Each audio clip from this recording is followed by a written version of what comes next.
Joseph Vijay அவர்களே, நான் உங்களை ரொம்ப மதிக்கிறேன். ஒரு நாள் நீங்க நானும் சந்திக்கும் போது சொன்னீங்க, எனக்கு உலகம் ஃபுல்லா ரசிகர் இருக்காங்க, ஆனா எங்க வீட்டுல எங்க பையன் உங்க ரசிகர் அப்படின்னு சொன்னீங்க. கூச்சமே இல்ல. திடீர்னு பார்த்தா இன்னைக்கு டைலாக்கா பேசுறீங்க. நான் ரொம்ப பார்த்து மிரண்டேன். ரெண்டு பேருக்கு நடுவுல தான் போட்டியே. ஒன்னு டிவிக்கு, இன்னொன்னு டிஎம்கே. 50 வருஷம் கட்சி, அதை பாத்தீங்கன்னா நீங்க எதிர்த்து பேசுறீங்க. உங்க வயசுதான், அவங்களுடைய அனுபவம். தம்பி விஜய் எங்க நிக்கிறாரோ அவரை எதிர்த்து நான் நின்று போட்டியிடுவேன். நீங்க சொல்ற அனைத்தும் என்கிட்ட இருக்கு. இந்த பவர் போட்டிக்கு தயாரா? விஜய் எனக்கு எதிரி. எதிரினா தனிப்பட்ட முறையில எந்த எதிரியும் கிடையாது, அரசியல் எதிரி.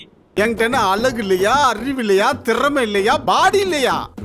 அவ்வளவுதான். உடனே நீங்க சொன்னோன்னே அவர் ரசிகர்கள்லாம் என்ன கள்ள கொண்டு எரியறது, அடிக்கிறது, போன் பண்ணி மிரட்டுறது, கடத்திட்டு போறது, இந்த மாதிரிலாம் எதுவும் பண்ணக்கூடாது.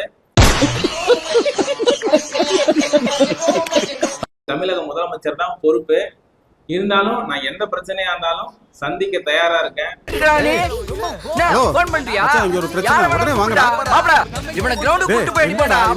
மீண்டும் ஒரு முறை சொல்றேன், எனக்கு விஜய் தான் எதிரி. அவரை எதிர்த்து நான் போட்டியிட தயாரா இருக்கேன். நன்றி.